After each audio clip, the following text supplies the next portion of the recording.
Good morning everyone. எல்லாரும் எப்படி இருக்கிறீங்க? இந்த புதிய நாளை ஏசப்பா நம்மளுக்கு கொடுத்ததுக்காக அவருக்கு நன்றி சொல்லுவோம். ஏசப்பா, இந்த புதிய நாளை நீங்கள் எங்களுக்கு கொடுத்துருக்குறீங்க, அதுக்காக உமக்கு நன்றி செலுத்துகிறோம். இந்த நாளில் எங்களை முழுமையுமாக நாங்கள் உங்களுடைய கருத்துக்களாக ஒப்பு கொடுக்குறோம். நீங்கள் பொறுப்பெடுத்துக்கொள்ளுங்க, வழி நடத்துங்க, காத்துக்கொள்ளுங்க, பலப்படுத்துங்க. இயேசு மூலம் ஜெபம் கேட்கிறேன் பிதாவே, ஆமீன். இந்த நாளில் நம்ம வாசிக்க போகிற வேத வசனங்கள் சங்கீதம் 20. ஆபத்து நாளிலே கர்த்தர் உமது ஜெபத்தை கேட்பாராக. யாக்கோபின் தேவனுடைய நாமம் உமக்கு உயர்ந்த அடைக்கலமாவதாக. அவர் பரிசுத்த ஸ்தலத்திலிருந்து உமக்கு ஒத்தாசை அனுப்பி சியோனிலிருந்து உம்மை ஆதரிப்பாராக. நீர் செலுத்தும் காணிக்கைகளை எல்லாம் அவர் நினைத்து உமது சர்வாங்க தகன பலியை பிரியமாய் ஏற்றுக்கொள்வாராக. அவர் உமது மன விருப்பத்தின்படி உமக்கு தந்தரளி உமது ஆலோசனைகளை எல்லாம் நிறைவேற்றுவாராக.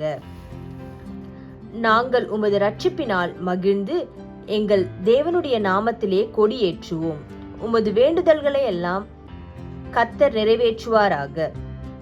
கர்த்தர் தாம் அபிஷேகம் பண்ணினவரை ரட்சிக்கிறார் என்பதை இப்பொழுது அறிந்திருக்கிறேன். தமது வலதுகரம் செய்யும் ரட்சிப்பின் வல்லமைகளை காண்பித்து தமது பரிசுத்த வானத்திலிருந்து அவருடைய ஜெபத்தை கேட்பார். சிலர் ரதங்களை குறித்தும் சிலர் குதிரைகளை குறித்தும் மேன்மை பாராட்டுகிறார்கள். நாங்களோ எங்கள் தேவனாகிய கர்த்தருடைய நாமத்தை குறித்து மேன்மை பாராட்டுவோம். அவர்கள் முறிந்து விழுந்தார்கள், நாங்களோ எழுந்து நிமிர்ந்து நிற்கிறோம். கர்த்தாவே ரட்சியும். நாங்கள் கூப்பிடுகிற நாளிலே ராஜா எங்களுக்கு செவி கொடுப்பாராக. ஆமேன். சங்கீதம் 20. Thank you. Have a good day.